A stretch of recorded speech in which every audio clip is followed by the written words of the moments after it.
Cycling webinar. We're delighted that you've joined us today, and we have a great lineup of presenters. My name is Kit Keller. I'm the Executive Director of the Association of Pedestrian and Bicycle Professionals.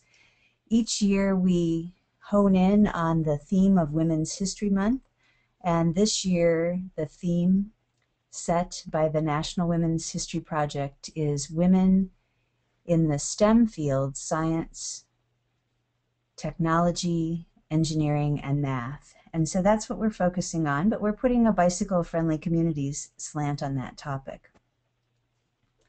I'd also like to bring to your attention some upcoming events that you might be interested in if bicycling is an area of interest to you. On April 10th, APBP has its last in a series of webinars on bicycle parking. On April 17th, we're looking at a very important and exciting topic: economic benefits of walkable and bike-friendly communities. And the April 17th webinar is one of our usual regular monthly webinars, which typically occur on the third Wednesday of the month.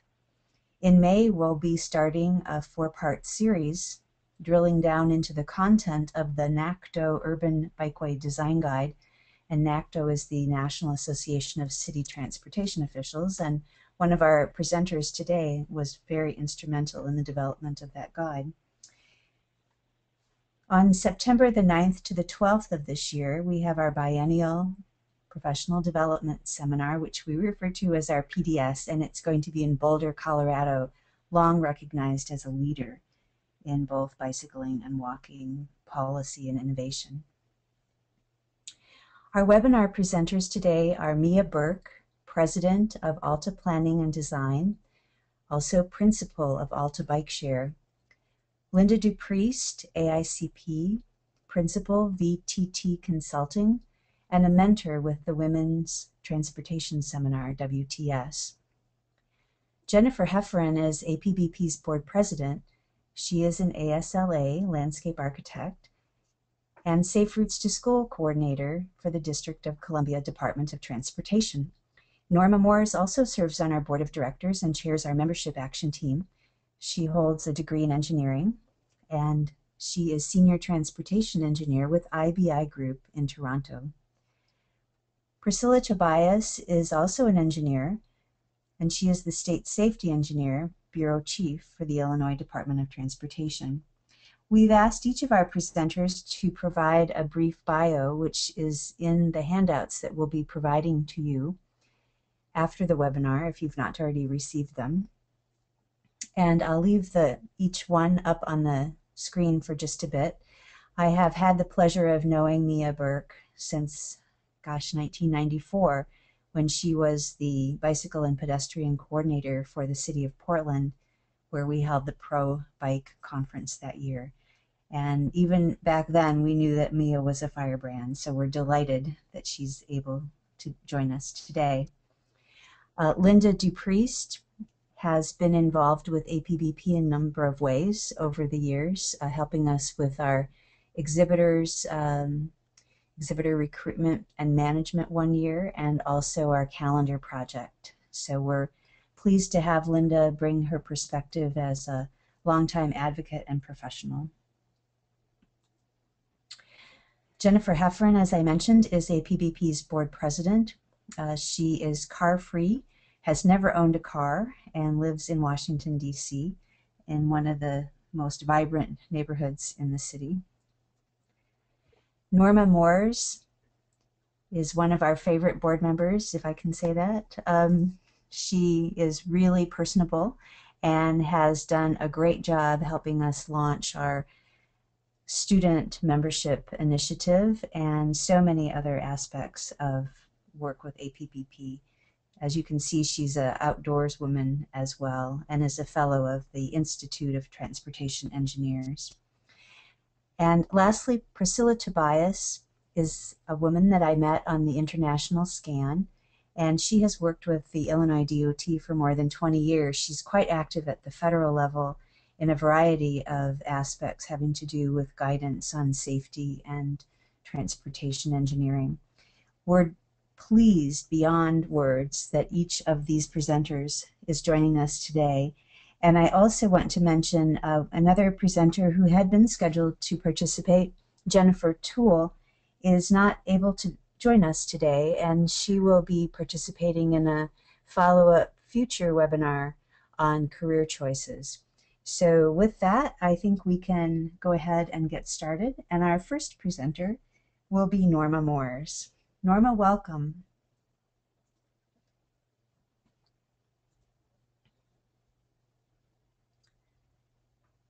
Norma, you are muted right now.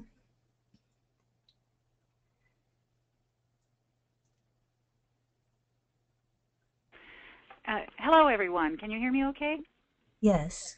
Okay, my name is Norma Moores. I'm a professional engineer in Ontario, and I work for IBI Group. I'm actually a junior partner or an associate with IBI Group. It's an architectural engineering consulting firm. We have offices throughout North America and internationally, but our head office is in Toronto, and about 3,000 employees, so we do a variety of work. I'm working in my dream job. I'm working exclusively on walking and cycling projects and planning and engineering for those projects. And I just wanted to present to you sort of a briefing really of how I got there, because it's been kind of a long career. It's taken me half a career to get here. I've been in consulting for 27 years. So I just wanted to give you a little bit of overview of how I got to my dream job. Norma, you can go ahead and pop your slides into show mode if you'd like. Thank you. Perfect. So for those Star Wars junkies out there, a long time ago in a galaxy, a royal city of Guelph, far, far away, I got my first bike lane project. And it didn't start out as a bike lane project. The city's engineer in the late 80s, he wanted to widen a roadway. And our firm was selected to help study the different alternatives. And at a public meeting, a member of the public said, okay, you've got these alternatives, 2 lanes, 3 lanes, 4 lanes. Where are the bike lanes? So we went back to our office and we looked at each other. I was a pretty junior engineer, and someone said, well, who knows anything about bike lanes? And so that's kind of where it began. But it began before that, because I said, you know, I used to ride my bike a lot when I was a kid. I grew up in Nova Scotia. I had a passion for cycling. I liked riding a bike. I had 3 siblings. We lived in a rural area. There were long distances for me to get to see my friends, only 1 car, so I had to get around by bike. And I really enjoyed it. So I told this team of people, I said, I'll research bike lanes. And that's sort of how my career started, in looking at designing and planning for cyclists. And those bike lanes eventually did get built in Guelph. But I want to give you a little perspective as a woman in engineering, you know, where I was at that point in my career. 1989 perspective, if we look at the headlines in Canada at that time, they were all about the Montreal massacre. In December 6th, 14 women were killed by a lone gunman at École Polytechnique in Montreal. And they were killed because they were women and because they were students in an engineering program that were singled out by this crazy man. And so that really made me reflect on where I was as a woman in engineering. And really, there were only 10% of women in Ontario at that time with a professional engineering practicing in Ontario, and only about 5% of those were actually in the consulting industry in Ontario. So I was really in a very small group. Often I was the only woman at a meeting talking about municipal infrastructure and roadway and transportation jobs. You know, I've been mistaken as the secretary. I've been asked to get coffee. I've been told to wear a skirt. And those are only the short stories. There are even longer ones that I could tell you about some of the barriers that I faced. So it was a rough road, but I persevered. And I would say for every person who really didn't get it, who wasn't helping me out, that was throwing up barriers, who didn't understand what I was trying to do in the engineering profession, that there was someone there to help me. And they did help me. They weren't ready to really listen to what I was learning at the time about cycling, but they were pushing me to get more experience in planning and designing for transportation. They were helping me, you know, undertake traffic studies. They were helping me design roadways. They were forcing me to go out and be an inspector in the field for a summer, just so I would know how the construction industry really worked outside. They made me dialogue with structural engineers, with drainage engineers, with all kinds of other people responsible for a whole roadway project, so that I could gain a lot of experience. And in the meantime, I kept studying cycling and later on walking and accessibility. So and my clients weren't ready at that time, I think, either to learn about cycling, but I wasn't really ready to give it up. So, you know, we're not all drinking from the same Kool-Aid when it comes to designing roads. We are shifting perspectives, but we still have road and traffic engineers who don't know what to do, or they have other priorities, so they do nothing. They engineer their way to the bottom. They can understand their own field of expertise and where it's gotten them and what they need to do, but sometimes they can't really see what's wrong with the picture. And so we need to really try to avoid engineering our way to the bottom. We need to ask them, you know, really say what's wrong with this picture and how can we do better, and where can we go with planning and designing better projects. But how do we become part of that conversation and be believed within that conversation? And I think really personal experience is really important. It can validate our experience and thoughts with other stakeholders, with the public, with politicians. But it's really not enough when we work within a profession like engineering.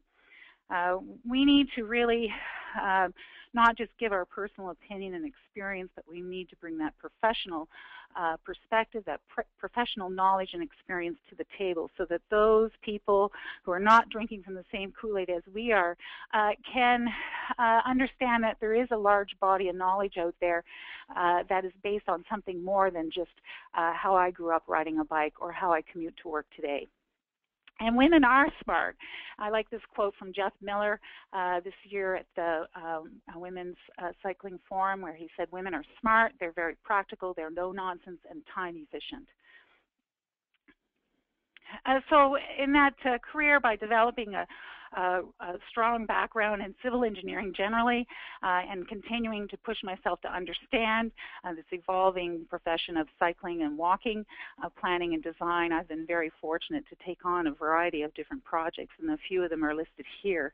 So I'm able to bring a professional opinion and to collaborate with the different fields within civil engineering to come out with great outcomes. So the Davenport Road Complete Street, it was one of the first 4-lane roadways in Waterloo, Ontario, that was redesigned to improve pedestrian accessibility and cycling. Cape Breton Active Transportation Master Plan was a wonderful way to help this community with a declining population and increasing health risks to take on walking and cycling projects that everyone saw as a benefit. I'm working in a rapid transit corridor called Viva Next on bikeway options that are more than just a painted bike lane.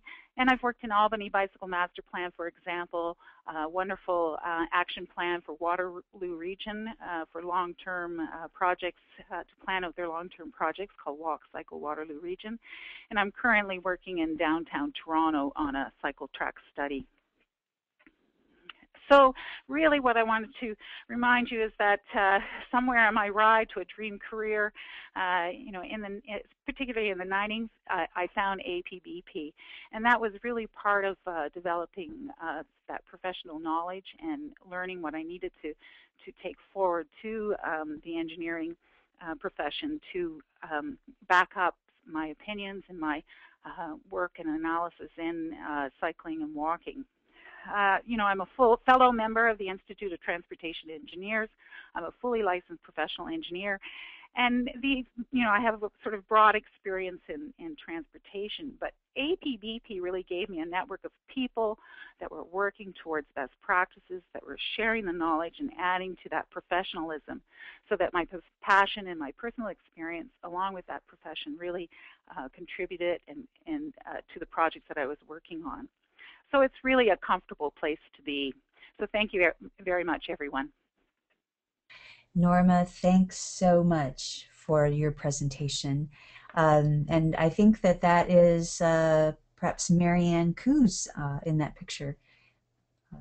So very fun. Our next presenter is Jennifer Heffron, and we're delighted, Jennifer, that you can be here to tell us a little bit about your work in Safe Routes to School. Jennifer? Thanks so much. Can you hear me? Can you hear me? Yes, indeed we can. Yes, Okay, indeed we thank you. can. Thank you very much. Mhm. Uh, yeah, it's quite an honor to present. This is a topic very dear to my heart, and so I'm going to speak a little bit about how my career started, and then I'm going to talk about the work I'm doing to help get families on bikes in Washington, D.C. So the way my career evolved, um, it it really goes back to my childhood. This press clipping shows a photograph of my Aunt Jean. She passed away a little over a year ago. She was a Catholic nun and a professor at the local Catholic university. And she never had her driver's license. And she would bike to and from school almost every day, which was a distance of about 7 miles round trip. Now, when I moved away to college, it was my first time where I lived without having access to a car, and I loved it. Um, and I decided that I wanted to put off getting a car as long as I possibly could. And to me, my aunt was living proof that this was possible and that a car really wasn't a necessity as I had grown up believing. So as I was an undergraduate, I took a transportation planning course. Surprisingly, or not, I loved it. So I actually reached out to the professor and I met with him individually and I said, I really would like to pursue something like this. And specifically, I'm interested in walking and biking. Is this a career path? And if so, what do I need to do? Options, and I did some research. And ultimately, I decided that I was really interested in learning the basics of planning as well as the basics of design. And so I settled on landscape architecture. So I went and moved to Seattle, and I got my master's in landscape architecture at the University of Washington. And I was really fortunate that I was able to work for the Seattle pedestrian program during that time. Then after grad school, I moved to the DC area. I worked for a couple of consulting firms, getting the public or the private sector experience, and notably one of them was Tool Design Group. And then I eventually moved back to the public sector and took a job as Safe Routes to School coordinator in Washington, D.C. And as Kit mentioned in the bio, to this day, I haven't owned a car. So now I get to go to the really fun part. My current job, I'm Safe Routes to School coordinator for Washington, D.C. And so I'm working to get more kids walking and biking to school and to improve the safety of walking and biking to school. And as I was working with a group of parents at a school on their Safe Routes to School plan, one of the moms said to me that she was really interested in biking to school with her kids, but she felt like she lacked the skills to do so safely. She asked if it would be possible to have some sort of training for parents so that they would feel comfortable biking with their kids. A short while later, Megan Odette, who's the organizer for the DC Critical Mass group, that's critical mass, not to be confused with critical mass, she told me that she wanted to hold an event where families can see all the different sorts of gear and bikes that are available on the market now for biking with kids. So this really created a great opportunity to have one event that did all of this. And so we worked together and we created an event called the ABCs of Family Biking. So for the ABCs of Family Biking, it started out with just DDOT and Critical Mass, but we partnered with several other great local nonprofits, a couple of bike shops, as well as a local cargo bike distributor. And the part Megan wanted to include in this event was a family bike show and tell. And so here are some photos. We had a great variety of different types of bikes that are suitable for biking with kids. Cargo bikes, bike seats, tandem bikes, long tails, as well as kids bike, you name it, we had it. There was some great creativity. People had made their own seats for a long tail, for example. It was a really great event, and families had a chance to test these out and see if they worked for their family before committing, because some of these are quite expensive, committing, a big chunk of money to buy one and take it home. Also, a lot of these things are not stocked at the bike shop. You'd have to order from a catalog. So this gave families an opportunity to try them out in advance. We had a local nonprofit called the Bike House providing lessons on how to repair a bike, coming in handy if you're on your bike ride to school and you have a flat tire. You can learn the skills to repair that flat and still get to school on time. I love this photo. I happened to catch the mom and her kids really intrigued with the lesson they were getting on bike repair. We also had some kid-friendly activities for the kids to participate in while their parents geeked out over bikes and gear. A local nonprofit called Scrap DC set up a table with leftover scraps to allow children to decorate license plates for their bikes. Just a fun activity for the crafty kids. And we also had the Washington Area Bicyclists Association with a bike rodeo so that kids could practice their safe biking. And the piece I had really wanted to add is this bike train class. This was what the parent had asked for. She felt she didn't know how to bike to school with kids. And so we really covered the basics from, how to bike with just one or two kids. Again, this was taught by the Washington Area Bicyclists Association. Covered the basics on, what it takes, what you need to know to bike with kids, and also tips and tricks for riding in groups. Just as an example, we have one bike train that goes to a neighborhood school in DC, and the group learned that all the kids really wanted to be in the front of the bike train, and they would pass each other on busy streets in order to get to the front of the line. And this really became a safety problem. And so they decided, well, let's have the kids ride in alphabetical order, and each day a kid gets to take a turn being in the front. This solved a safety problem, so it's a good tip to keep in mind if you have a bike train with a lot of kids. The class also covered things such as how to point out obstacles to the riders behind you, and just very practical tips, both for riding in groups as well as riding with children. And all of this was in the lead up to the first National Bike to School Day, which was held last May. So we held the ABC's event in late April, and Bike to School Day was in early May. And we had a good number of schools in Washington, D.C. participate.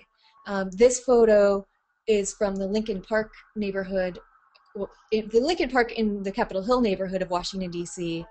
There are more than a dozen schools in this neighborhood that are in very close biking distance to the park. And so we had hundreds of kids gathering at this park in the morning before school, and then bike trains snaking from all ends of the park to the various schools. It was really, really fun. And I didn't really know that the event was going to be so popular.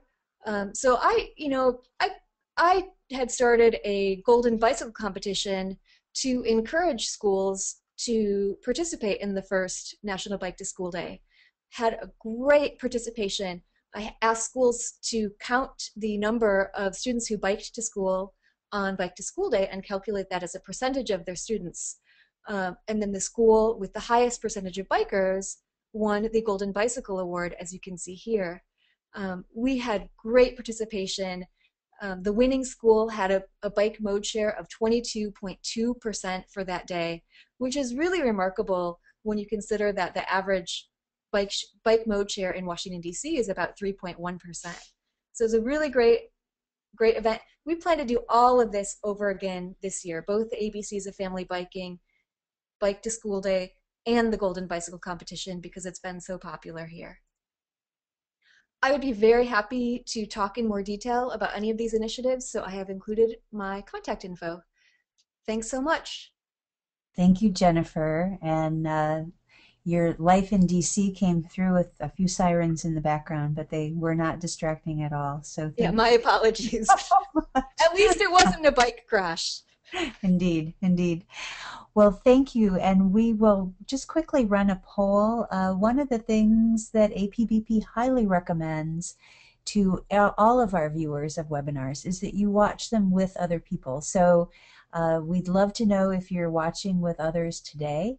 And we encourage you to use any and all of the APBP webinars, free and those that we do charge a modest fee for, to help build your team at the local level. Steve is our webinar producer today. Steve, how are we doing on that poll? Just going north of 70% of our viewers have voted this afternoon, so we'll give it a couple more seconds and then I'll share the results with everyone. Wonderful, thank you. We can tell from the attendance list that we have about 133 individual sites. So again, we're delighted that you all have chosen to take time out of your busy schedules to participate in today's webinar. And Steve has posted those results up on the screen. Thank you for that. And then we can go on to Mia. And Mia is the mommy. Hello, Mia. Hi, Kit. You can hear me? We can. Okay. Hi, everybody. So this is my family. I'm the mommy. Yes, correct. And then that's my husband, Glenn, is the daddy. My 10-year-old daughter, Sasha. That's 14-year-old Skylar, who's slumping. He's actually taller than me. And then our little bonus baby, Levi, who's 10 months old. So I'm calling from Dallas, Texas, where I'm on spring break with my family. And I was raised in Dallas, Texas, the oldest of 4 siblings, my 3 younger brothers. And by the time I was a teenager in the very sedentary lifestyle of Dallas, Texas, where we drove everywhere for every trip, I was overweight and depressed like many of the youth of our country today. And then fast forward to a few years later when I was heading to Washington, D.C. for graduate school, and one of my brothers suggested that I take his bike. And I took him up on that challenge and started riding my bike in Washington, D.C. And at first I was so out of shape I couldn't even get up the most pathetic hill without pushing my bike. But I stuck with it and lost weight and felt fantastic. I fell in love with cycling, but I particularly fell in love with it as a woman because I felt like it opened my eyes to the truth that there was a world out there that wasn't that was better seen, not behind the wheel of a car. And it gave me confidence and it gave me street smarts. My first job was for an international think tank called the International Institute for Energy Conservation, where I worked for a pioneering woman engineer in the field of energy conservation. And I traveled all over the world seeing the devastating consequences of a car-centric investment strategy in cities like Bangkok, as pictured here. But I also went to places where I saw the opposite, the investment in cycling, walking, transit, and smart growth, and the difference that it made. And between what I experienced in my personal life and what I saw on my travels, I had an epiphany. At that time was the early 1990s when the first transportation bill, ICE, had passed, and I wanted to dedicate my life to making cities in the United States more bicycle friendly. And through a series of kind of crazy, coincidental, and wonderful things, I ended up in Portland, Oregon, where I took the job as bicycle coordinator. Now, this was the early 90s, as Kit mentioned before, and at this point, Portland was not a very bicycle-friendly place. Most of our streets had no bikeways, we had very little trails, and we had a lot of resistance.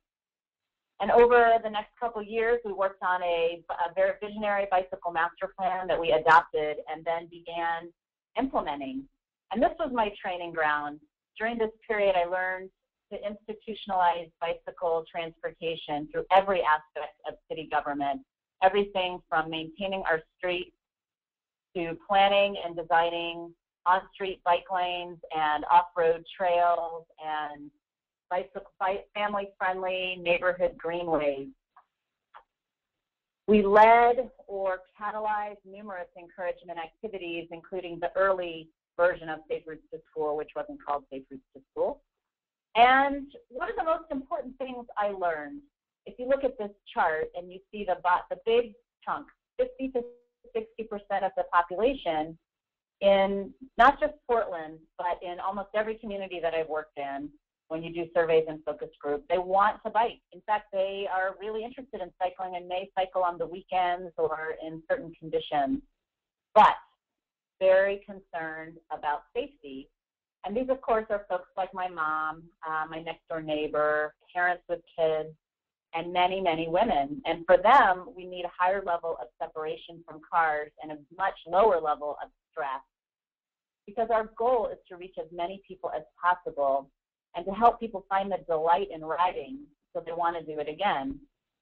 And I learned that a key to success in all of our work is to focus on women in really every aspect, so that women are welcomed and women feel like you can just get on a bike in what you're wearing without having to change into a lycra-clad Lance Armstrong wannabe, and just be able to bicycle as if it was a normal and daily part of life.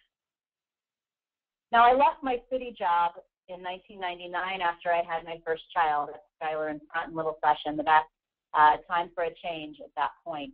And I was hired by a planner named Michael Jones, then a sole proprietor of a two-person consulting firm, Alta Planning and Design.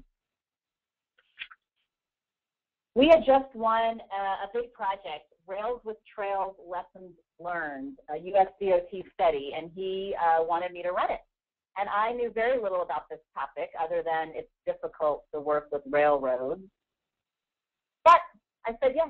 In fact, this is actually a really common theme in my life. I tend to say yes to challenges, just assuming that they can be overcome, and boy, was this a challenge. And it's been about 4 years of my life learning every aspect of trails and railroads and negotiating between railroad attorneys how to protect against lawsuits and trail advocates looking to make positive changes. And every aspect of my background in international relations was put to the test. And 4 years later, we had our report. And the door was open to thousands of miles of trails that otherwise wouldn't have been built. That study opened many doors and helped Alta grow nationwide and up into Canada as well. And I've been fortunate to work with literally dozens of communities across North America and beyond in every aspect of creating active communities where bicycling and walking are safe, normal, healthy, and fun daily activities.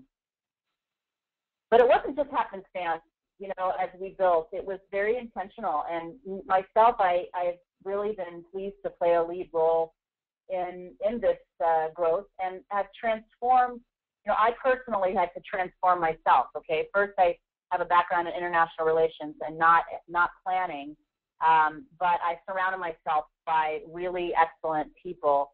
And I had to transform into a businesswoman as well, at building the operational floor that has allowed Alta to grow and succeed. And I learned that I not only had to offer great services, you know, that we had to do that at Alta, but I also had to learn how to run a business, every aspect from administration to marketing to finance.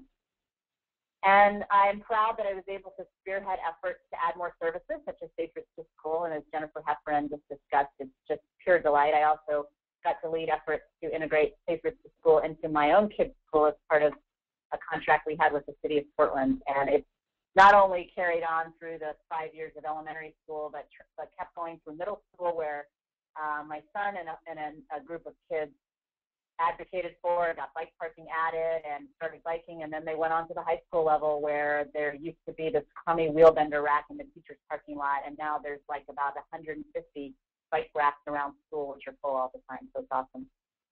Also got to lead more encouragement activities, like integrating travel demand encouragement into our work.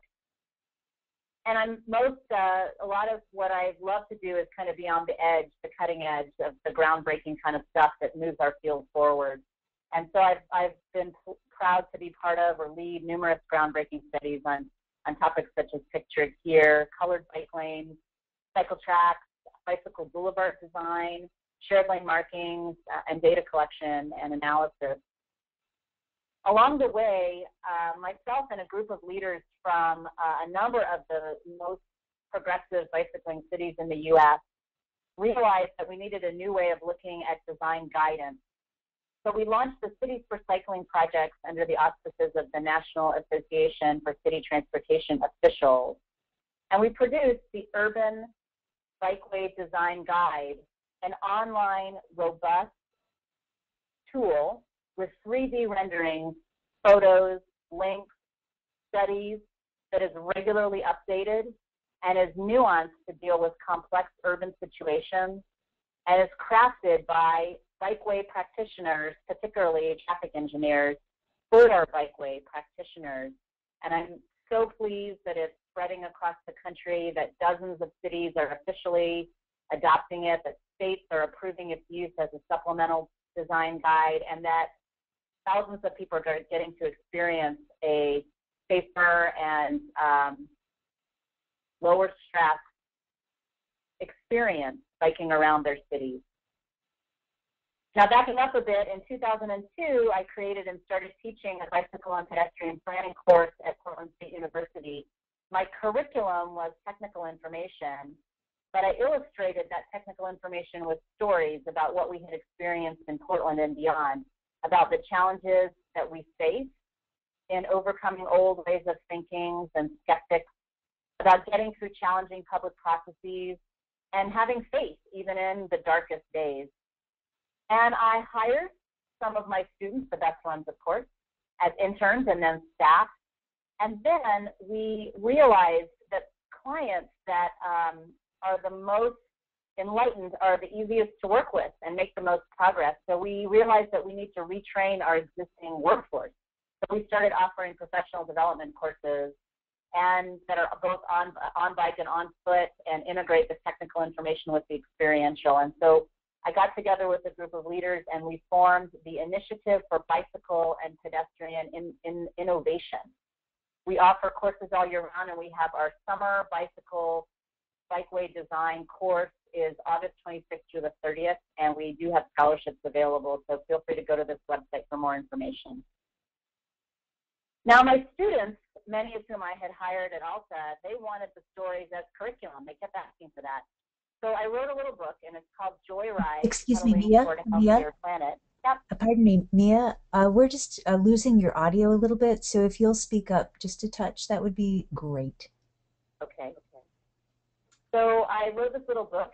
It's called Joyride, Pedaling Toward a Healthier Planet. And I embarked at that point on a book tour, and I went to any community that wanted me to talk about my experience. And it was a wonderful experience connecting with amazing people and communities on the cusp of big change. But it was also hard. It was hard being away from my kids. My daughter would cry and say how much she missed me. And my teenage son acted like he could care less, but he got sick practically every trip that I was away. And I'd be sitting making doctor's appointments just before the mayor of a city introduced me.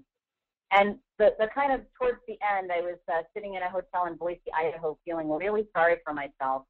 And I got this email from a woman named Barry George in Newport, Rhode Island. And she said that I changed her life. And she was dedicated, I inspired her and changed her life, and she was dedicating herself to bicycle transportation. And she has done since then amazing things in her community.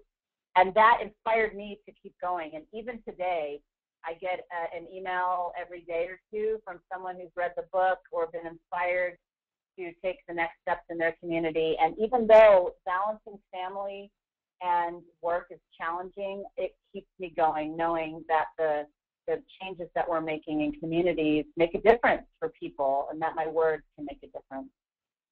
So finally, just to close here, there's one more aspect. 4 years ago, a couple weeks ago, 4 years ago last week, the owners of Alta Planning got together in Indian Wells, California. That's because we wanted to watch a tennis tournament. I'm a huge tennis fan.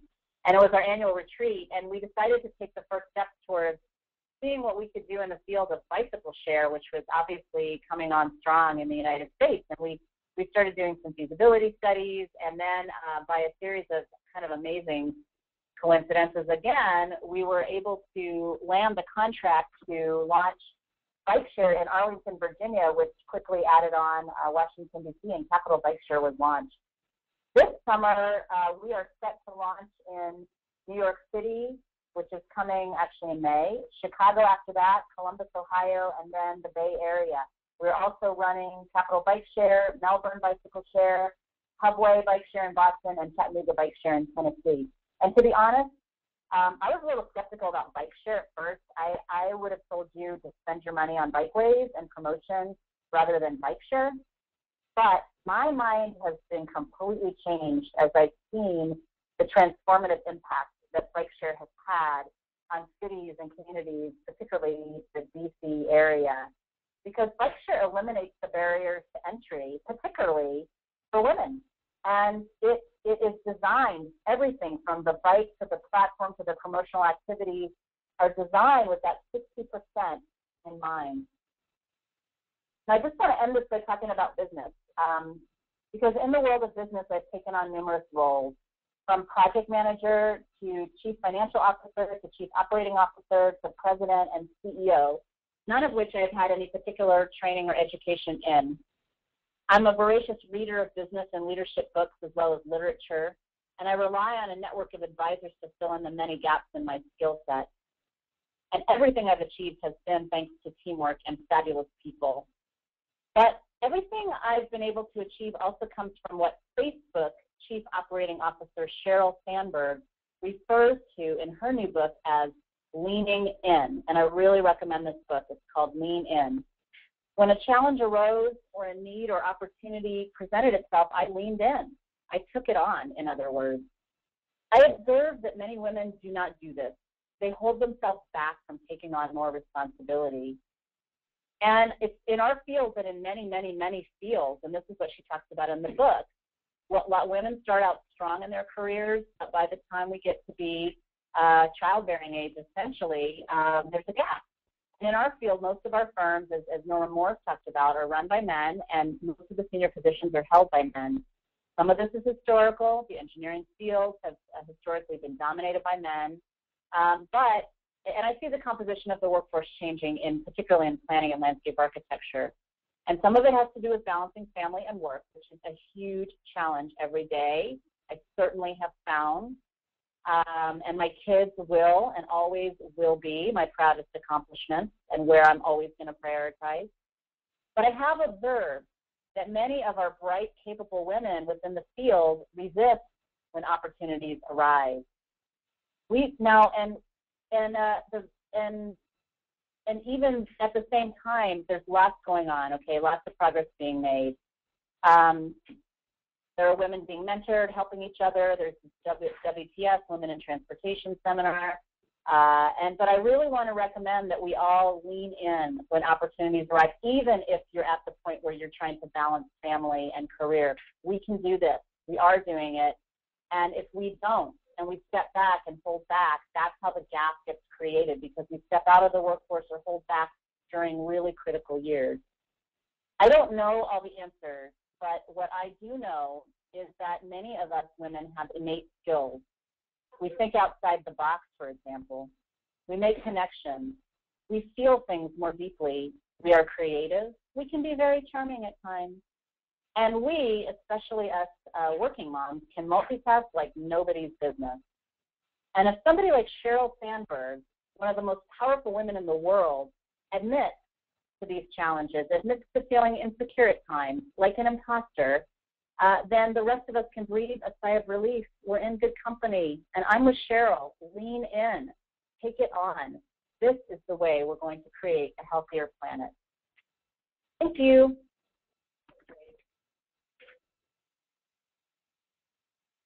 Mia, there's a round of applause out there. Thank you. Thank you so much for inspiring us to stretch and lean in. You said it so well. Mia did mention earlier that she is on spring break and her family is tugging at her. I think I heard one little one tugging at her during her talk. So Mia, we're going to let you go, and we'll move on then to Linda Dupriest. And Mia has generously said if anyone has questions to please feel free to follow up with her either via Alta's website or through her book. So Mia, thanks. Have a great spring break. And Linda, we are ready for your presentation. We're delighted to hear more about what you're doing. Okay, hello everybody. Thanks for making me follow Mia there, Kit. Continuing in the theme of developing women, WTS is an international organization. We were founded in 1997, for the purpose of advancing women in transportation. WTS actually stands for Women's Transportation Seminar. We have 5,000 members and chapters in 31 states. Linda, may I ask you to speak up a bit, please? Okay. WTS, we have, is this better? Is that better, Kit? You sound good. Okay, thank you. We're private and public sector professionals. We cover every aspect of transportation, roadways, bicycle pedestrian, transit, rail, freight, aviation, the whole gamut. There are student sections in most cities, and our purpose is to advance women in transportation, but we know that the best way to do that is to bring everybody to the table, so we also welcome men into the group. These are three of our guiding principles. Advancing women in transportation is key to transforming the industry and our communities. WTS can shape future generations of transportation leaders. And this last one that is particularly pertinent to me as a bike ped professional, the WTS spirit of community, inclusiveness, and mutual support is one of our greatest assets. I belong to the Central Texas chapter, which is based in Austin, and it's called the Heart of Texas chapter, the HOT chapter. This is a couple of our newsletter covers. That one on the right is, of course, my favorite. The group, the diversity of the group really is an inspiration to me and a necessary aspect of bringing all voices to the table. I came into this career from the bicycle industry. I worked on bicycle advocacy and government relations for Specialized Bicycle. And the industry, as most of you know, is very male dominated, and it also happens to be very, very white. So the ethnic diversity and the diversity of careers and disciplines is very inspiring to me. These are some of our programs that are done at the international level and at our local level, and they're all each just aimed at developing women in their careers. We have monthly luncheon speakers that cover technical aspects of all transportation, city leaders, politicians. We have an annual professional development seminar where we always have several sessions devoted to bike and ped and safe routes to school. Our STEM initiative I'm going to talk about a little later. We raise money for scholarships that are not just given to college-age women, but that are also offered to older women who are returning to the workforce or considering a career change.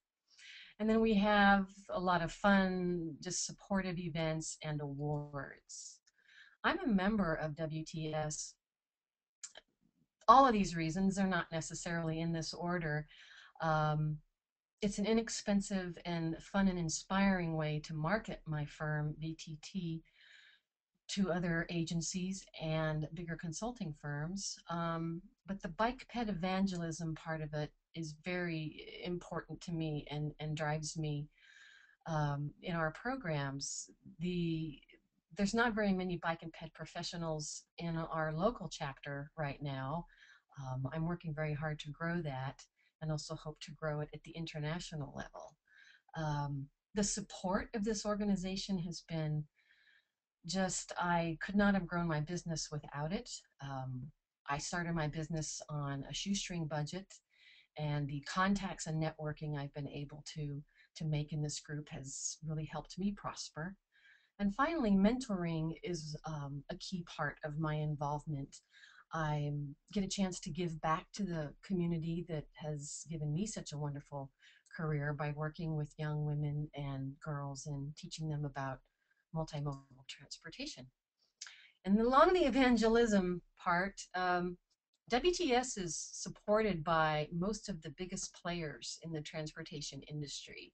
These are multinational companies that are building multimodal stations and huge freeway projects and toll roads, which in Texas, we are dominated by toll roads and huge huge freeway interchanges, and they sometimes have very negative effects on local bike ped networks. And I see it as part of my goal is to sort of evangelize with every type of transportation professional I can to keep bike and ped on their radar. And of course, another part of that is marketing my firm to these companies and agencies as well. We have about 175 members in our local chapter, and there's fewer than a half a dozen of us are bike ped professionals. But nevertheless, our chapter has been so welcoming to me and to my firm. A key event that we did this year was I wanted to expose a lot of our members who don't know anything about human-powered transportation to bicycling. So I sponsored a bike and brunch event, and I enlisted local help. A woman named Eileen Schaubert, who was a bicycle shop-based advocate. They actually paid her to do advocacy in the community and to teach new people how to ride. She helped me put on this event where we took our non-bicycling people on many of the Austin's innovative bike facilities and had brunch later on. Pardon me, it was a ton of fun.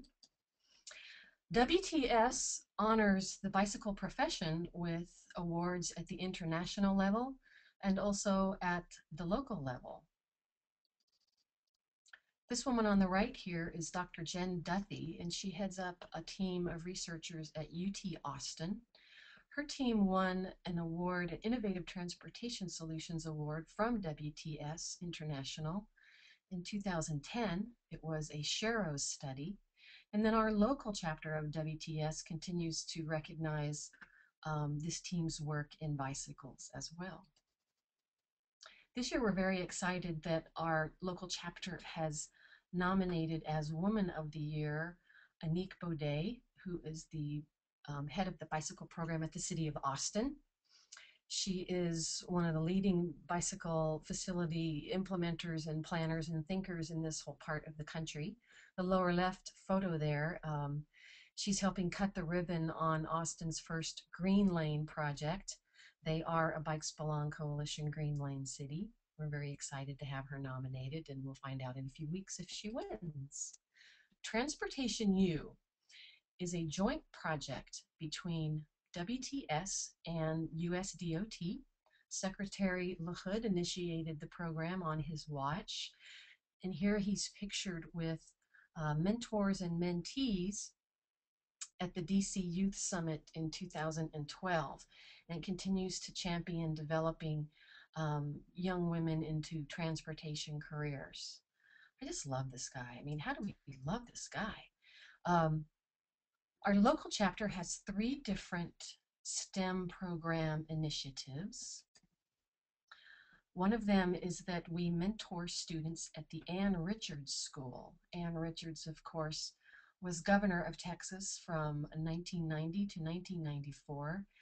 She was a formidable, magnificent woman and leader, and this charter school is named after her.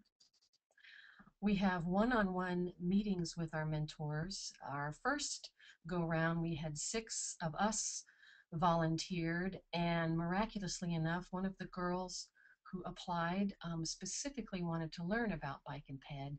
That's her in the upper left-hand corner. She's a future APBP member, I'm sure. We took our girls also on a field trip where we rode Austin's new rail line. We visited a couple of consulting firms to show them different types of activities in transportation planning and engineering. And we brought along some experts along the ride to talk about different aspects of public transportation. Girls Start is one of our funnest programs that we do for mentoring. We work with this organization. It's a local organization that has after-school and summer programs teaching girls about careers, about the STEM careers. We participate in a conference they have each year where we teach girls about how to build a city, and we use candy. We first take them through a planning exercise getting their ideas on cities, what they think all good towns have. We asked them to think about the different modes of transportation. How do you plan different parts of a city? Would you put a sewer plant next to a restaurant? And finally, how do you fit it all in? Our street engineering exercise teaches the girls about the importance of considering everything that belongs in a street and making room for it all. The way we showed them about this was we got Twizzler candies and we separated the strands. We made the curbs one strand, and then we built everything else based off of that. The sidewalks were 4 strands, the bike lanes were 5, the cars were Hershey's miniature candy bars, and then the trucks and buses, because they have to be bigger and some streets need to accommodate bigger vehicles, we made them those big, huge nugget things, and our pedestrians were gummy bears. We started out by showing them that any city, any development, any neighborhood starts out with a street grid. So we built that first. And then we started to fill it in with medians, crosswalks, sidewalks, and bike lanes. I talked a lot about bike lanes. I was constantly pushing my own agenda there. And then putting in the structures. We also wanted to show them that there are a lot of demands on cities and streets and neighborhoods, and that everything has to fit in and everybody has to work together to make that work. And finally, they got to see their final product, and we got to talk about how everybody is important in building a healthy community. The engineers, the architects, the planners, the citizens who tell their politicians what they want. And finally, at the end of the day, they got to eat some of the cars. I would really like to encourage all of you APBP members to consider joining WTS and getting involved in Transportation U. Again, the percentage of bike and ped professionals in the organization right now is not huge, and we would like to grow that. And as you can see in the Transportation U logo, it's missing a few modes. There's no bicyclists and pedestrians in there, but I certainly hope that changes in the next few years. So I encourage you to contact me if you would like any information about these programs. Thanks for listening.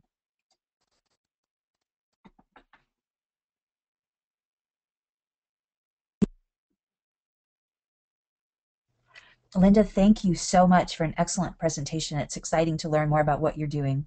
And we did have a question from the audience about a WTS chapter in Canada, and I responded based on the WTS website. So Priscilla, welcome. We're so pleased that you could join us. Thank you very much. I appreciate being invited to participate in this webinar, and it's really interesting. When I was growing up, my mom was from, I'll say, the old school, and women did not grow up to go to college, number one, and definitely not to be engineers. So for me, it was also dealing with, I'll say, some of those hurdles. And another little interesting tidbit, too, is that my mother-in-law and father-in-law, my mother-in-law just turned 75 this year, and my father-in-law is turning 80 in July 1st. They're getting ready to bike in Holland to go watch the tulips bloom. But my father-in-law, when he was 66, both my father-in-law and mother-in-law biked across the U.S., and it was amazing. My daughter, I was pregnant with my daughter at the time, so they're very much bicycle enthusiasts.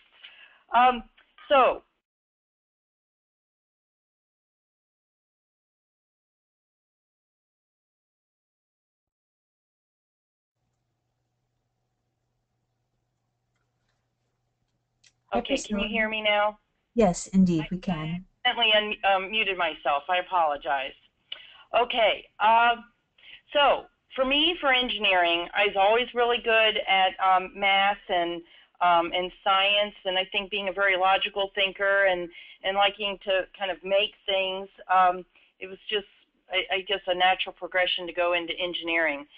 The one thing that I have found is that I think being a woman, it's funny, some of my staff saying being a woman kicks me into normal as an engineer. But I think the thing I like to say is I think it brings out that creative side and thinking out of the box.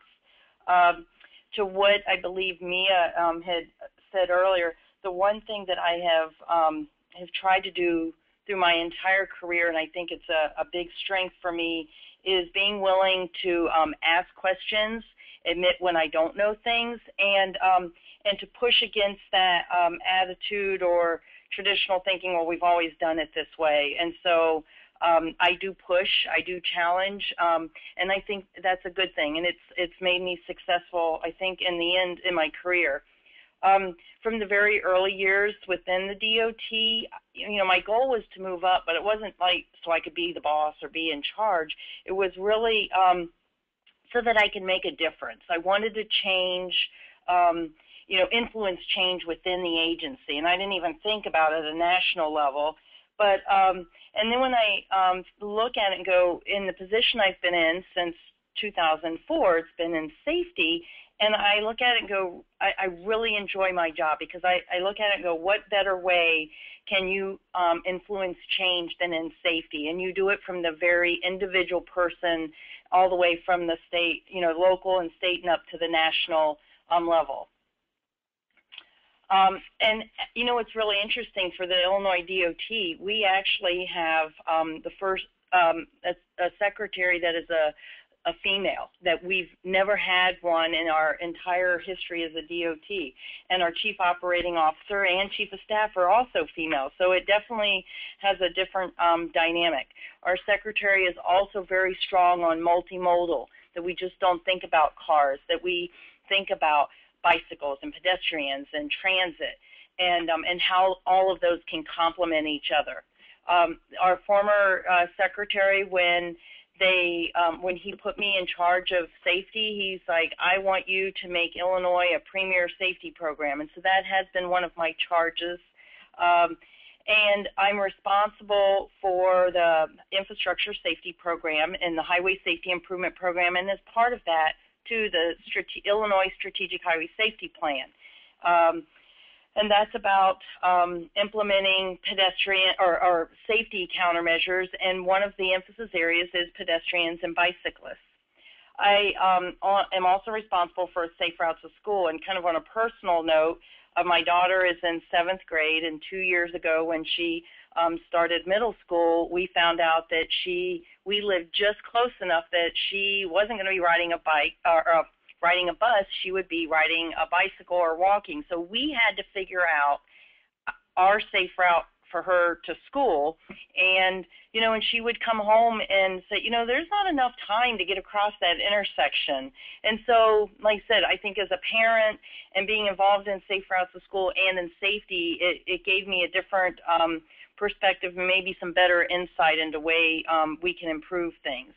On the national level, I do serve on various AASHTO committees and Transportation Research Board committees, and have the opportunity to influence programs and policies, initiate direct research that can address a wide range of safety issues, which include pedestrians and bicyclists. I got the most fortunate opportunity to be asked to participate on this May 2009 international scan for pedestrian and bicycle safety and mobility. And they didn't tell me when they asked me to be on it that I would have to be bicycling every day. And so I went on this scan as the least experienced bicycle rider. But when I got done, I was so pumped up and motivated to bicycle and go get a helmet. And I got home and my bubble burst within a day or two, because I didn't feel comfortable riding and I live in a smaller city in Springfield, Illinois, and I didn't feel comfortable. I didn't feel as safe as what I did when I was on that bicycle scan. But we went to 5 different European countries, and the thought being behind those countries when we went there is that they were, had practices and programs that, were close enough aligned where we could potentially implement those in the U.S. the primary objectives of this scan was to identify those practices, challenges, I'll say practices that we could implement over challenges, how these countries overcame challenges, and again, looking at how we could transfer those into the U.S. And we looked at policy, and that was started at the national level, or at a country level, all the way down into a community. And we looked at engineering and education enforcement programs, safe routes to school. Again, what had they implemented, some challenges, and how they overcome those. Looking at monitoring usage levels and exposures, both for pedestrians and bicyclists. And then safety research and evaluation, one that they had done in those European countries, but also those items that maybe weren't as easily transferable in the U.S. and that we would need to look at doing some research and evaluation prior to like a full-scale implementation.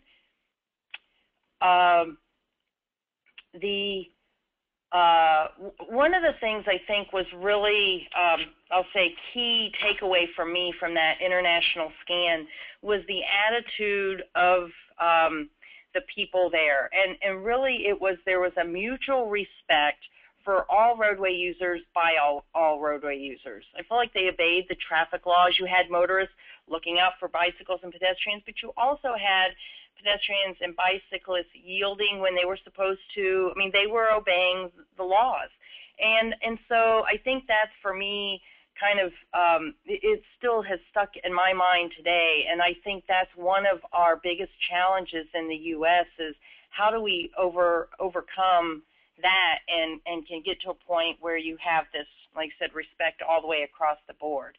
Another item for me that was a takeaway was that for the citizens and the attitude of I'll say the high-level officials was the safety of their citizens. And they equated basically livability of their community to safety. It's the health, and it was, obesity.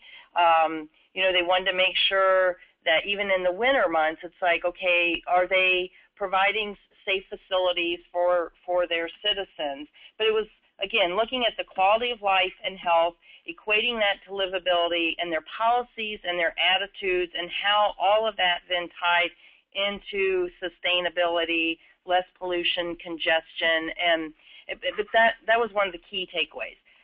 The other thing, and you'll notice in that lower left corner, is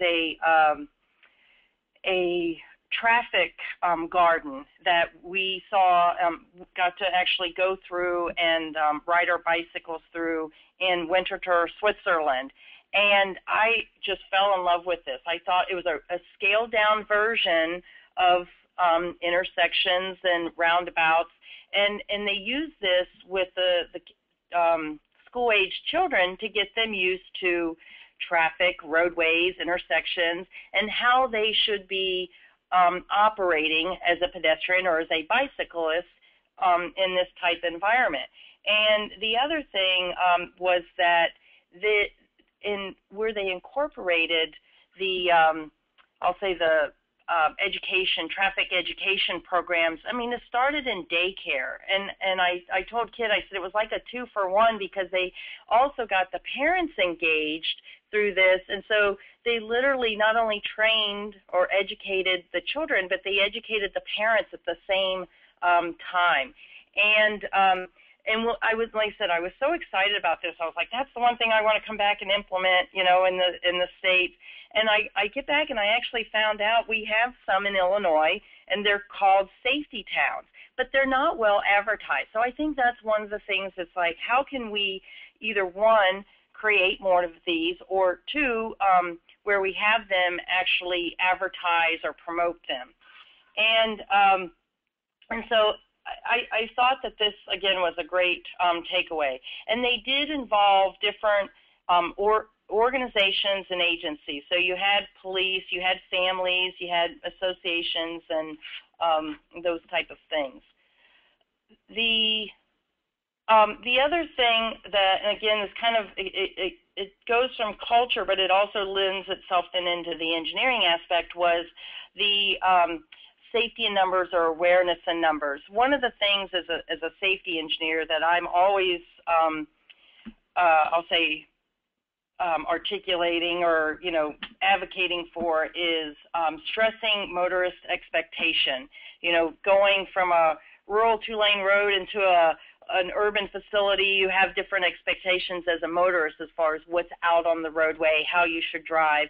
And I think that this was very notable in the European countries, as they have a lot of bicyclists and pedestrians, and the motorists are used to seeing them. And so I think that they're always cognizant of them being around, and it definitely makes them more aware of them and affects, I think, the way they drive the roads. And I think because of that, then the bicycles and pedestrians are kind of an integral part of the decision-making process when you're looking at transportation and planning overall. And you know, and the one thing that was also noted earlier, I think one of the speakers, was that I remember my first day in Copenhagen, and I saw this young couple ride up on their bicycle, and the girl was in a skirt and high heels, and they were out like on a date, and they rode up on their bicycle, they got off, parked them, and off they went. And I just thought, wow, you know, it was really neat, because I thought, oh my gosh, I've got to wear spandex and whatever else, and I do not want to do that. When we looked at engineering type countermeasures, some of these that included was the convex mirrors, and as you can see in the upper right corner, sample there, and what that, you know, could allow the motorists, especially like large trucks and those that are in that right lane, see the bicyclists there, be aware of them, so especially when you're making turning movements. But it also allowed the bicyclists to see the oncoming or approaching traffic behind them. The advanced stop bars and the bicycle boxes there gave kind of a buffer area for the bicyclists, allowing them to kind of get ahead of traffic and or the motorists. And then the bicycle specific traffic signals, that also allowed the signal timing to be such that the bicycles could have the lead time to get ahead of the vehicles.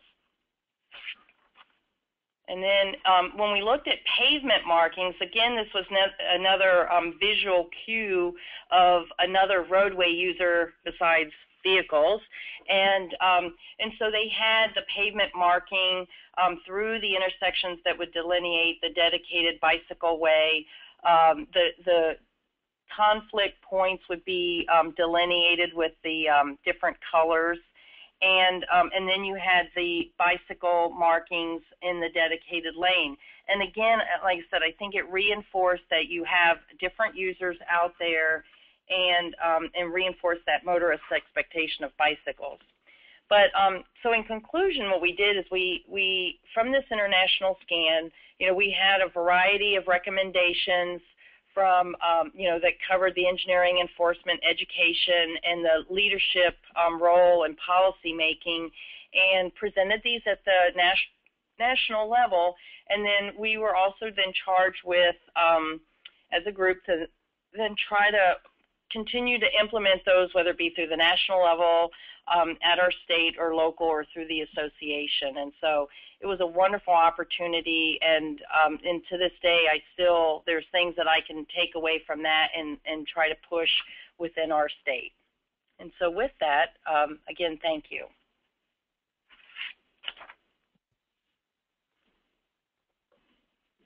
Priscilla, great presentation. We really appreciate your letting us know more about the international scan.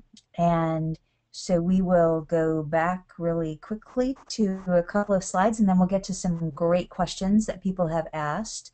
I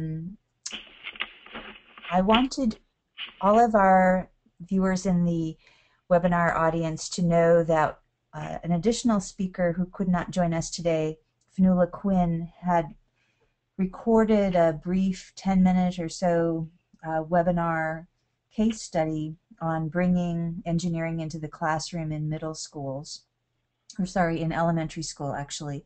So I just wanted to highlight a couple of her slides and let you know that that is available on the Women's Cycling Project .info website. So there you can see they're learning a little bit about that urban bikeway design guide that we talked about earlier.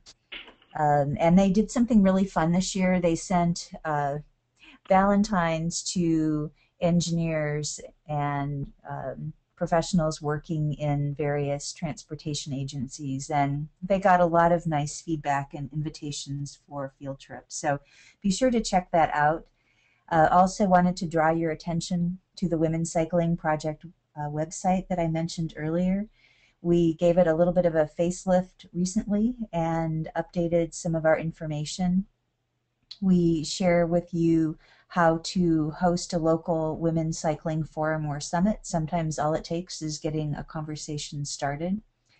And a lot of our interest at APBP grew out of the international scan and returning home and seeing so many fewer women cycling in North America than we had seen in Europe, and we asked why. So this women's cycling survey on the Women's Cycling Project website gives a lot of information, and we also pulled out and analyzed a number of the open-ended questions having to do with what would cause you to start or increase your cycling. Do you use your bicycle? Why do you use your bicycle for trips? And so on. So with that, we'll move to Q&A, and we have a great question for each of our presenters.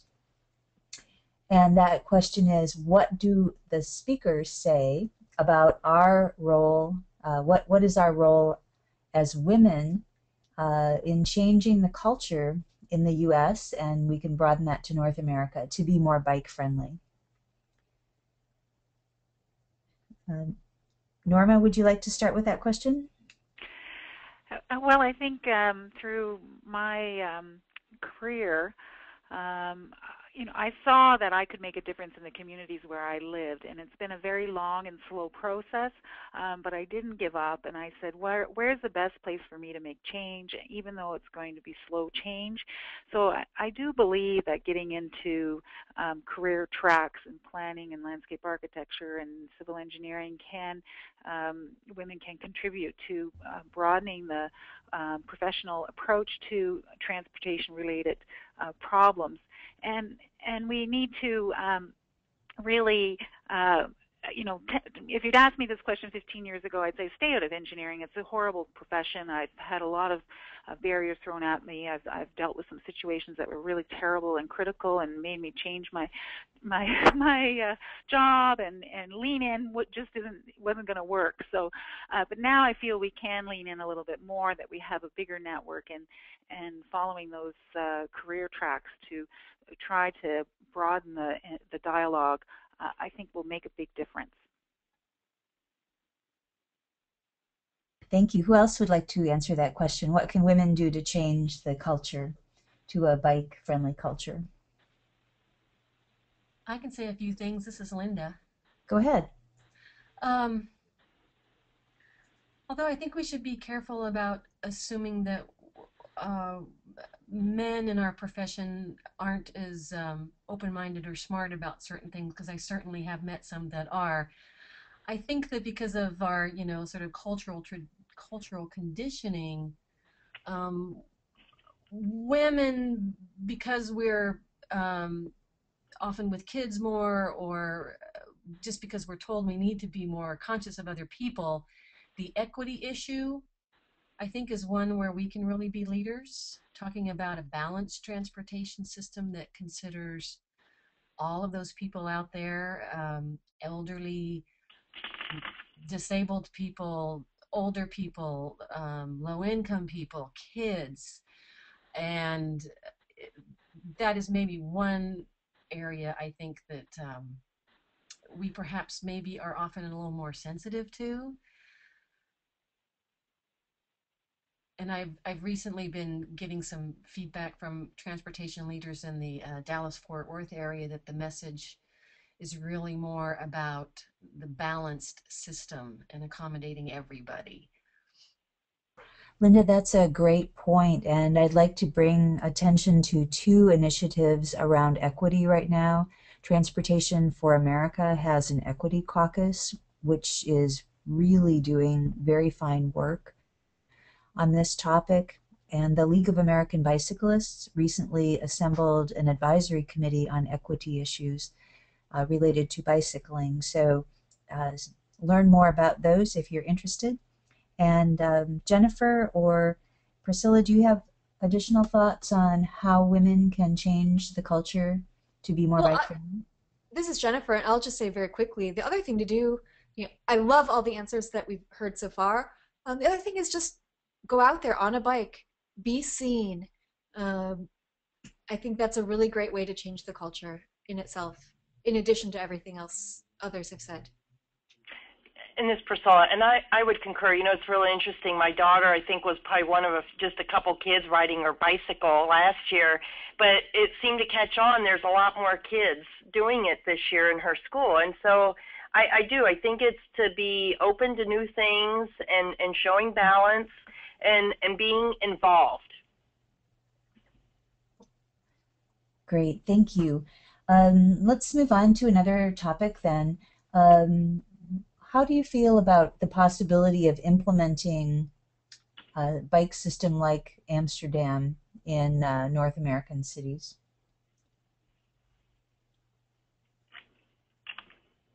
This is Priscilla. You know, I think, again, you know, kind of goes back to balance. You know, for Illinois, we have some very urban areas, and then, and I think that's more easy to kind of address all the various user needs. And then you get out in the very rural areas, and it's so then it's like, how do you address the varying needs?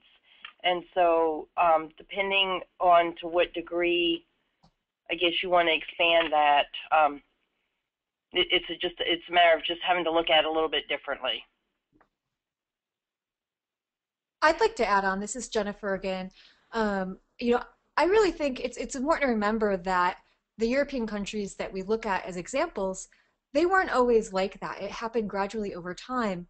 In fact, for a while, some of them were very car dominated. And I do think that many cities in the United States and Canada are already moving in this direction at a slow pace. Again, I think that is how it started in Europe as well. Here in Washington, D.C., we've begun adding separated bikeways on several of our streets. It's a gradual process, but I do think it's happening in the U.S. And this is Norma. You know, what Jennifer says, I think, is really the true thing, that it takes time. We need to be smart about where we're putting in new types and innovative bikeways, because we need them to be successful so that then the public and politicians will see a return on their investment. We just can't expect that it's going to be rolled out in a wide and unthinking way. We need to be really smart about where we put things so that they will be successful. And that way we'll see more of it develop over time. The other thing is that there are a lot of low-hanging fruit. There's a lot of things that we can do to help pedestrians and cyclists to feel more comfortable without necessarily having to always look at the big-ticket project. And we should be making gains on that front, I think, and really inspecting our capital works projects that are routine and planned in a 10, 15-year time horizon, and saying, you know, there are things within each one of these projects that we can do to help out cyclists and pedestrians that don't necessarily require you know, a Dutch approach that took a long time to come to fruition in building that network. I'd like to add something too. This is Linda. I think we need to certainly take inspiration from cities, European cities, but we also need to recognize that a lot of the elements in those cities that lay the groundwork for a healthy bicycle pedestrian network are land use decisions and land use traditions that we have not, best practices such as dense communities and form-based codes. and some of those urban design elements that we don't have in a lot of our cities now, and would be very, it makes it hard to retrofit to get those kinds of mode split numbers up. So there's, I think, as more progressive areas of the country start doing more transit-oriented development and think about bicycling and walking in a larger context of working with developers, looking at the economic benefits, and working with all the transportation modes, are we really going to achieve those Amsterdam and Copenhagen types of environments? And this is Norma. We shouldn't overlook All right, legislation thank too. you. Legislation is critically important at the local level as well as the provincial and national level. I have another question from the audience related to cycle tracks. We are thinking of implementing cycle tracks or trying to get them on plans, and want to ask how you think they would compare to regular bike lanes, which is also a possibility. But especially for the interested but concerned and women riders, do you have any comments about different types of facilities and the comfort level of women riders or women with children or women sending children out to ride to school or to other places in the community? Well, this is Jennifer. I'll jump right in. I do think that the cycle tracks are a more attractive option for the interested but concerned, women, children, the elderly. Just as an example, the 15th Street cycle track in Washington, D.C. was the first one that we put in, and for a long time it was on my walk commute to work, and I would start seeing, families with kids biking to school on those streets that I wasn't seeing a block over on the bike lane. What I think has happened since then is now that we have some more of these facilities, families and so forth are getting on bikes, giving it a try, and their comfort level is increasing as they've had some time to practice on the cycle tracks. And now I'm seeing more women, families, a greater diversity of cyclists on other streets in addition to on the streets where we've installed cycle tracks. I'd like to make a comment too. This is Linda. Obviously, cycle tracks are amazing things, and we, wherever we have the money and space, we should try to build them. But I also believe that we should be investing as much money into traffic skills and education of both motorists and bicyclists, and just traffic skills, because eventually at some point the cycle track is going to run out, and a cyclist is going to be faced with a street with no facility or an intersection, and they're going to have to know how to navigate that. So I think that we really still need to intensify our education efforts, because it can make the cycle track network or the bike facility network even bigger. Thank you.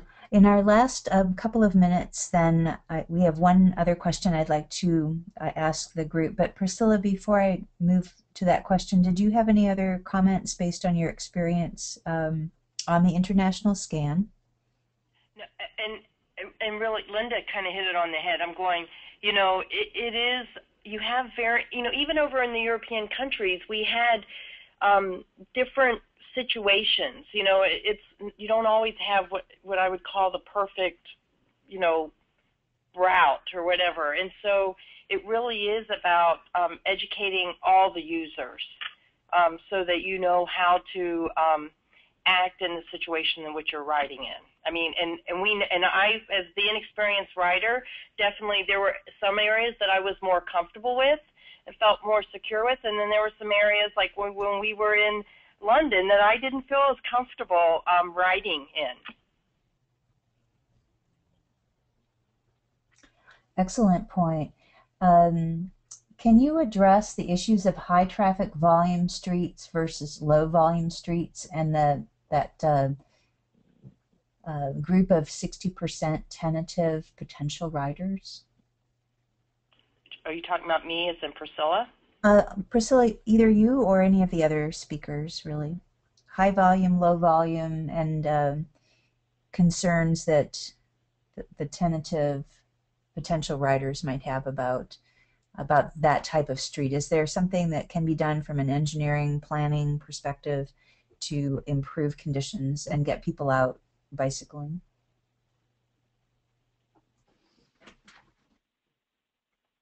Well, I hate to keep jumping in all the time, but this is Jennifer. I do think that the idea of bicycle boulevards, they're just another great idea for those low volume streets. Perhaps even restricting automobile access at certain points along the way to even further reduce the traffic volumes so that all sorts of riders feel comfortable biking in the street and keeping the vehicle speeds low in addition to having the low traffic volumes.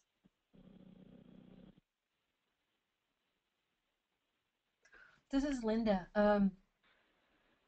High volume streets, when you're talking of important commercial corridors that might have over 20,000 cars, 30,000 cars, certainly those are candidates for cycle tracks or at least buffered bike lanes and special intersection treatments.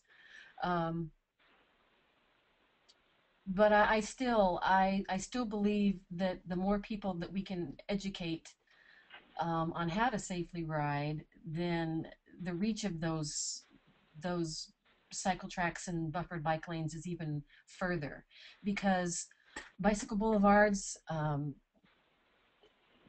yes, you can have them all over the place and still, and they're wonderful, but a cyclist, like a motorist, is maybe also going to want to go to a business or an employment center that's on one of these awful high volume corridors, and figuring out how to get those corridors safe and comfortable is a huge challenge, particularly in a suburban environment, which is what most of us have in our cities. And I think it needs a whole lot more attention. And the one thing, too, I might add is I think you have to look at your overall system, roadway network system, and there might be roads that are maybe more conducive to bicycle traffic. And, and maybe because of that, then you build, you make engineering decisions on the type of bicycle accommodation that you make there versus some that may not be, and for those that may not be, is more, is that it may not be as safe to put them out there. Then you have to look at and go, okay, if you are going to have them, then what are the type of treatments or countermeasures or, facilities that you would put? But I do think you need to look at your overall system and as far as when you're planning those things. We're a couple of minutes over time. I'd like to take one last question and then we'll close the webinar. This is a very specific question. A woman is wondering how to promote the transformation of old Northern California logging roads into bike paths along the coast. Do you have any thoughts or resources? We can include those in a typed message to her as well. I mean, one, I would assume that you would work with your the transportation agency, and maybe that's like a rec trails type type program that that it could be considered. But I mean, to me, I would be working through the transportation agency, and maybe they have a plan where they're converting some of those to kind of scenic rec trails type thing. I don't know if that's the right answer, but at least that's where one place to start. This is Linda. I think also start with figuring out who owns the land. It could be U.S. Forest Service. It could be a private property owner. I think that's the first step. And if it is a public lands agency, like the Forest Service, you might also want to check in with IMBA, International Mountain Bicycling Association. Even though they tend to work on more, single track trails, they have a lot of experience working with public lands agencies. So your first step, I think, is figuring out the jurisdiction.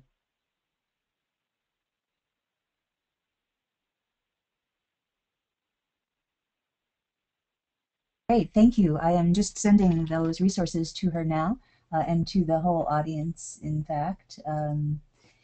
So with that, I want to thank our presenters one more time, thank our audience for participating as well. I hope this is a conversation starter and that you will continue talking locally and nationally and throughout your work with advocates and with professionals, because everyone working together will affect change. Thank you to Mia, who has already stepped off the webinar today, to Linda Dupriest, to Jennifer Hefferon, to Norma Moores, and to Priscilla Tobias. We really appreciate your insights. On behalf of the Association of Pedestrian and Bicycle Professionals, this is Kit Keller, and I am wishing everyone a great afternoon. Take care. Bye-bye.